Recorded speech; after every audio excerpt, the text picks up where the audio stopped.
What is going on, ladies and gentlemen? I have something pretty darn special for you. It is a collaboration between Nighthawk Customs and Agency Arms. It is called the Double Agent. It is absolutely beautiful gun. There's two quick things I want to stress about this gun before I get into the features. The first is going to be the aesthetics.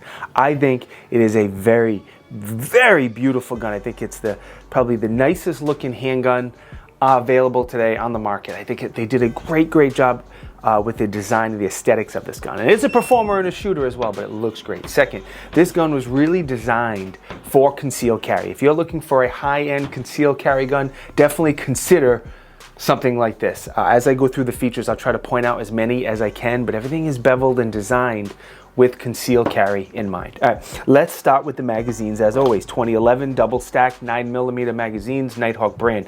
This particular one though is 16 rounds. The grip is a little shorter than a standard commander length, but you can use the larger magazines in here if you want. So that grip, like I said, is a tiny bit shorter than other commander size 2011s, 1911s. The grip is aluminum. Again, make it a little bit lighter for concealed carry. Lighter and shorter, both great for concealed carry for printing and stuff. The texture is great, feels good, looks good. It's not too rough. Again, they work that perfect balance of being grippy enough when you're shooting so the gun doesn't move because it shoots beautiful, but they don't want it too rough to tear up your skin and whatnot. So they walk that line and they do a great job. Grip safety is fine. There's other guns, especially smaller guns, where my hands don't play well with the grip safeties. No bigger 2011s do I have that problem with, but some guns I do. The beaver tail and the hammer are a little bit smaller than a lot of Nighthawk guns. Again, going back to concealed carry and be a little less likely to print. Those are common things. The grip, the beaver tail, those are the most common things that typically print. The safety is fine. It's super tactile, super audible. There's no question whether you have it on or off. My particular model is strong side only, but you can get an ambi safety. That's one of the 3 or 4 things you can upgrade on this gun. Cost you a few bones extra. I think it's like $150 maybe, and you can get an ambi safety if that's what you want. Magazine release is nothing really to write home about or talk about. It's easy to reach. It drops the magazines freely. Nothing to be concerned. Now the trigger is exactly what you would expect from a high-end gun. It's a great trigger. It breaks around 3.5 pounds. It is a solid trigger, and it is flat face minus a little curve out on the bottom. And it has, you know, a little bit of take up. Got a nice short, clean wall. It's got a good reset. So it's not too light and scary for concealed carry, but it's still a very good trigger. So they did a great job. I'm going to take that 10-second break. You can get up close and personal with the trigger, and I'll be right back.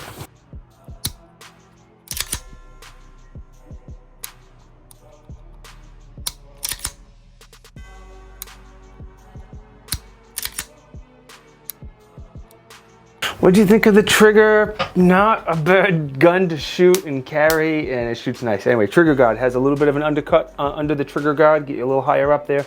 The bottom and the front has some of that similar texture as the grip if you care. That's dope. The rail is a single cutout Recon rail is what it's called. I'd put a Surefire, the screw model, not the quick detach model on here, no problem. The Enforce Wild 2, no problem. What you see on here now is a new light I'm testing. It's from Streamlight, the HPX. This pistol light has like 77,000 candela. Huge candela out of a pistol light. Love it. And I also put a TLR7, the X model, the high lumen head on here, and that light fits fantastic on a gun this size as well. Slide release, again, designed for concealed carry. It's not huge, it's not extended, it's smooth. So it'd be very difficult to reach with the thumb on your right hand, but that's fine. That's how most 2011s and 1911s are. So on those magazine exchanges, you're either gonna need to run the top of the slide or use your thumb on your support hand. I did both just to kind of test them out, and no issues or problems with either one. Now, the slide. The first thing I noticed on this gun when I saw this at SHOT Show is the slide. I'm like, that finish, I'm not gonna call them serrations, I'm gonna call them like knurling, I believe is what they call it. I think it's an Agency Arms thing, but regardless, first thing I noticed was the slide. What a good looking design, and how even though the grip and the slide are different material, they still match and look good together. The grippiness of the slide, if I could use that word, I don't know if it's a real word, but the grippiness is very good. So if you are going to run this gun, however you do your press checks or run the slide serrations, whatever, it's definitely grippy enough. The slide is also beveled very nicely. Again, going back to that concealed carry design. It has a nitrite finish, which is a good durable finish. Not the most expensive finish, but it's very durable finish. Again, concealed carry. If you're going to get this in and out of the holster a bunch, it'll help prolong the finish on the gun. And then the other thing I always like to mention in a Nighthawk video is there's a lot of hand fitment going on in these guns, and that's part of the price. So their motto is one gun, one gunsmith. So a gunsmith gets all the parts off the machine, and they hand fit a lot of those parts. So the slide to the barrel is one example, and it's a super, like, if you grab one of these guns, like, there is no slop. The fit, the finish, you rack the slide, you may not be willing and able to drop the money on it, but you'll at least understand why it costs as much as he does. So I love the slide. I love the knurling on there. It's fantastic. So the sights. It comes with a Henny rare sight. It has a good ledge for one-handed manipulations if you dare to do that with your beautiful gun. Has some serrations in the back, and fine rare sight. The front sight has tritium. Again, going back to concealed carry, they want to make sure if you have to do something at night, you get a little tritium glow, and you should be running an optic anyway, but if not, you have tritium on the front sight for concealed carry. I've talked a lot about their iOS optic system in previous videos. We've taken it apart, we've shown it, and I still think it's one of the best optics cut systems out there. Definitely one of the best for 20 light. They just did a great job. It's simple, it's rock solid, and it just works well. So there's a pin you push out, there's an Allen on the top. Once you do that, these plates slide in and out. So there's one plate that your sights come on, and there's another plate you can get for your optic, and there's different optic cuts. And within 30 seconds, you can swap back and forth between your optic and your iron sights. And if you leave the optic on the plate, you don't lose your zero. So you can slide the plate on and off, and you're not going to lose your zero with your optic, which is awesome. All right, the barrel has some cool things going on. The barrel's actually the second thing I noticed. The first thing was the slide and that knurling texture on here. The second was, if you look at the hood of the barrel and the end of the barrel, besides having a big, beautiful crown, but it has like this hexagon type shape to it, and I think it's just aesthetics. I don't think it serves an actual purpose, but it looks extremely good. Anyway, the barrel, 4.25 inches, 9mm match grade. It's more accurate than you. It's definitely more accurate than me, I can guarantee you that. And like I said, it has a solid crown, bull barrel, if I didn't mention that. And yeah, just very good. All right, dimensions and weight are up on the screen. Now, hear me out before you jump and yell at me. It's roughly the same size as a Glock 19. It's a little tiny bit bigger in every dimension than a Glock 19. I'm not comparing it to a Glock 19, but everybody knows the sizing of a Glock 19. So this gives you a rough idea of how big it is. Not comparing the two, just talking about size. Please don't kill me in the comments. 33 ounces unloaded. So even though it has an aluminum frame, it is a heavier gun. This is going to be heavier than any polymer Wonder, but it's also a lot nicer. It shoots nicer, it looks nicer, and this is not for everyone, I get it. MSRP is like $6-ish thousand, depending on which upgrades you get. You can do the gold front sight if you want the gold bead. You can do the ambi safety like I mentioned. Those two are both 100% your choice, but I highly recommend you get the iOS cut from the beginning. Just get it that way. The iron sights, you don't have to put the optic on right away, but just get it. It's well worth it, I think. Anyway, testing. I've only had this for a little while, but I brought it to the range 8 times. I was so excited and enjoyed shooting this so much. I brought it to the range 8 times in the past month or 2, whatever it was. All plinking, all banging steel, really just enjoying shooting a nice high-end double stack 1911. We did a lot of concealed carry drills, because if I haven't said it enough in this video yet, this gun is purely designed for concealed carry. So we did a lot of close-up shooting. I did some shooting on the moving. We did drawing from the holster, of course, concealed carry type stuff. Magazine exchanges, because Neo-Mag is life.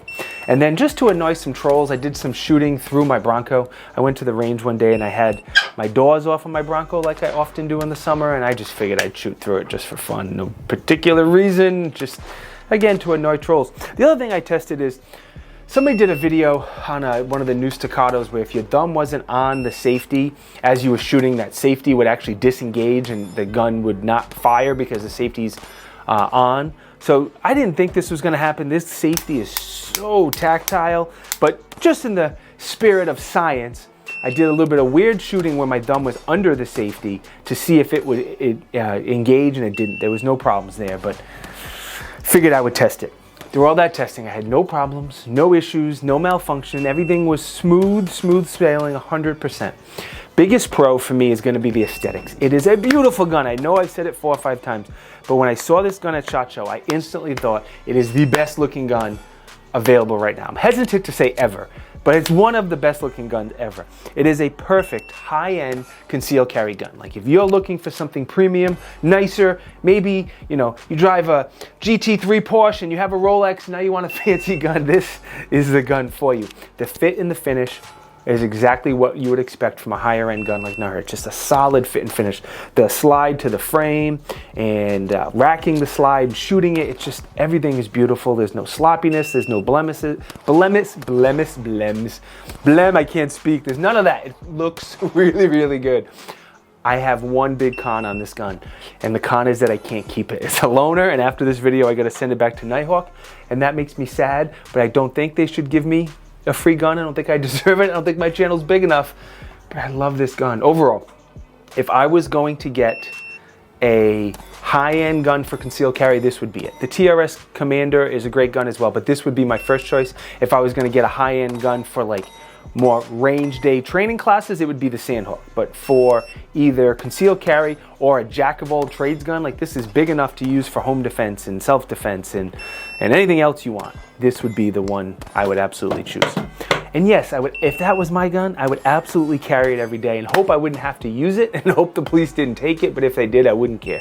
I would carry it and use it every day in a nice sexy leather holster. Yeah, I'd go all out. Thank you to Nighthawk for supporting me. I'm still not sure why they loan me things for me to show you guys. This is probably the 5th, 6th, 7th Nighthawk review I did, but I greatly appreciate their support, and I truly, honestly love their guns. They're absolutely beautiful. But most important, thank you for watching. As I say in every video, I appreciate it. The likes and the comments help, but the subscriptions really help. My subs are way down, so if you think I deserve it, subscribe to the channel. I appreciate it. Santa, what side is he on? I don't know. Santa appreciates it. What else do I say? Be good, stay blessed. Peace.